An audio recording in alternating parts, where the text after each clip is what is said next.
একজন রাজনৈতিকের কাজ কত কঠিন তাকে কিন্তু সকল পরস্পর বিরোধী একজন অর্থনীতিবিদের কাজ খুব সহজ, অর্থনৈতিক থিওরি দিয়ে কাজ করে, ডিমান্ড অ্যান্ড সাপ্লাই নিয়ে কাজ করে।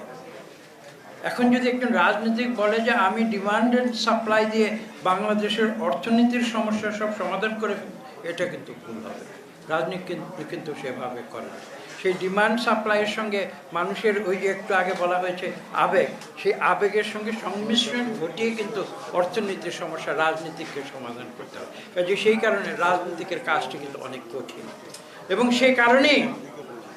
সে কারণেই যখন এই অন্তর্বর্তীকালীন সরকার পরিচালনার দায়িত্ব নিয়েছে, সেই মুহূর্ত থেকে কিন্তু তাদের যে রোল বা ভূমিকা সেটা কিন্তু পরিবর্তিত হয়ে গেছে। কোটি মানুষের আস্থার ভালোবাসায় 11 বারের মতো দেশের 1 নম্বর রেফ্রিজারেটর ব্র্যান্ড ওয়ালটন।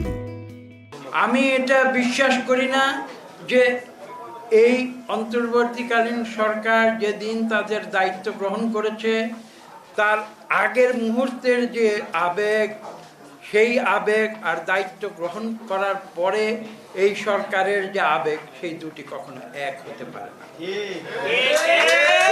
তারা দায়িত্ব গ্রহণ করেছে তখন তাদের আবেগ হচ্ছে সেই দায়িত্ব পালন করা, উপভোগ করা নয়। সেই দায়িত্ব উপভোগ করা নয়, সেই দায়িত্ব পালন করা।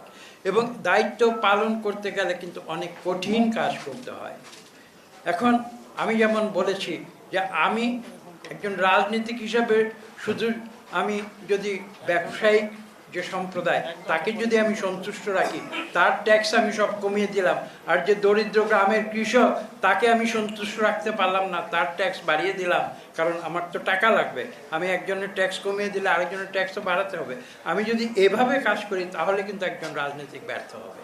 ঠিক একইভাবে আজকেই সরকার যারা প্রতিনিধিত্ব করছেন তারা যখন সরকারে যাবার আগে কাজ করেছেন যে পদ্ধতিতে, সরকারে যাওয়ার পরে আজকে তাদের ভিন্ন পদ্ধতিতে কাজ করতে হবে। তাদের সময়ে কঠোর হতে হবে, সময়ে তাদের মমতাময়ী হতে হবে, দুটোই তাদের করতে হবে।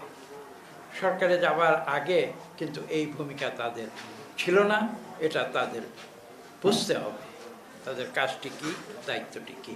বাংলাদেশের মানুষ তাদের যে ম্যান্ডেট দিয়েছে সেই ম্যান্ডেটটি তাদের পরিপূর্ণ করার জন্য, ফুলফিল করার জন্যে তাদের যেখানে শক্ত হবার প্রয়োজন সেখানে শক্ত হতে হবে, যেখানে নরম হবার প্রয়োজন সেখানে নরম হতে হবে।